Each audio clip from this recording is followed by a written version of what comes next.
Bonjour à tous, bienvenue dans Ça vous regarde, l'info, voici les titres. Martine Aubry au chevet de Ségolène Royal, la première secrétaire du PS s'est rendue à La Rochelle. Le but, soutenir la présidence de Poitou-Charentes, arrivée en tête dans la première circonscription de Charente-Maritime face à Olivier Falorni. Le dissident socialiste refuse de se désister. Aujourd'hui, il a reçu un soutien inattendu. Dans un tweet, Valérie Trierweiler, la compagne de François Hollande, l'encourage et crée la stupeur.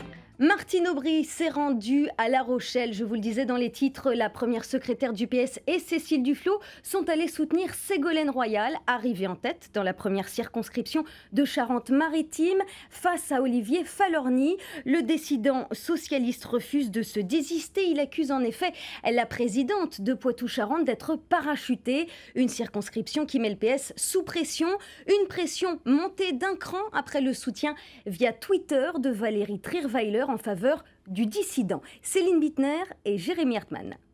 Bonjour Martine, bienvenue. Tout avait bien commencé. Ségolène Royal, souriante, accueille Martine Aubry et Cécile Duflot à leur arrivée à la gare de La Rochelle.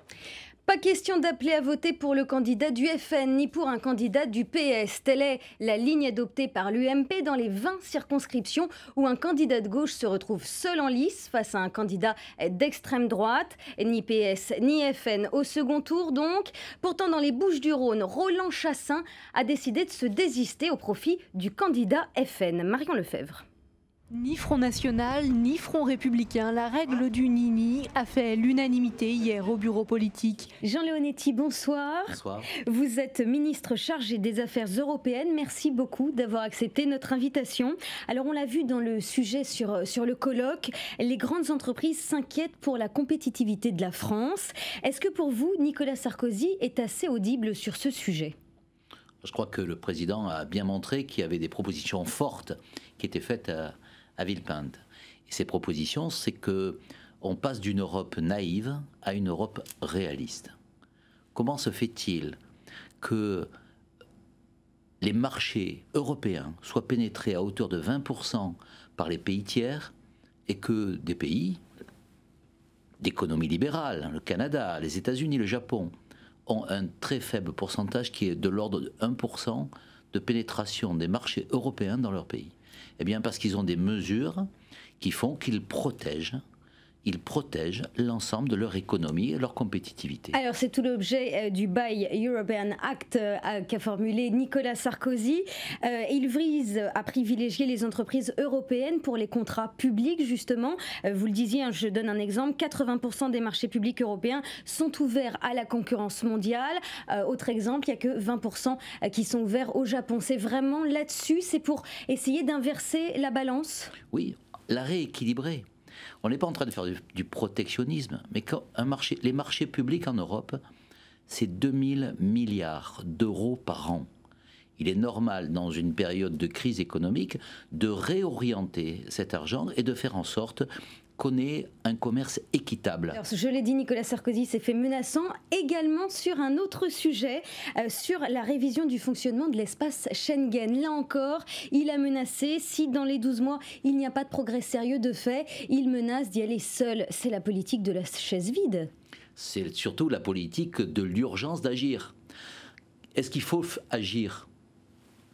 28 000 Tunisiens, 28 000 Libyens arrivent en Europe alors que nous sommes dans un système dans lequel nous avons une totale perméabilité, porosité de nos frontières. Et la Grèce, pour ne pas la citer, est un pays par lequel, avec la Serbie, pénètrent 300 migrants clandestins par jour. Est-ce qu'on laisse faire ou est-ce qu'on prend des mesures ? Fort heureusement d'ailleurs, la France n'est pas seule.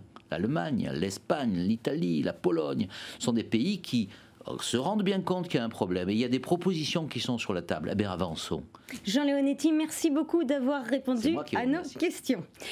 Que vous soyez à la recherche d'un CDI, d'un CDD ou d'une formation, venez découvrir un nouveau métier à bord du Train Emploi 2012, une initiative Pôle Emploi organisée avec plusieurs grandes entreprises partenaires de l'événement. Pour la 5e année consécutive, le train va sillonner la France jusqu'au 29 mars.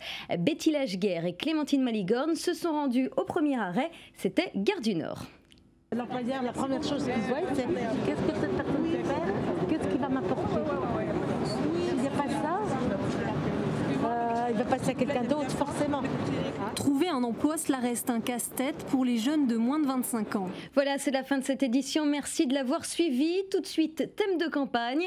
Patrick Poivre d'Arvor reçoit Pascal Lamy. Bonne soirée sur LCP.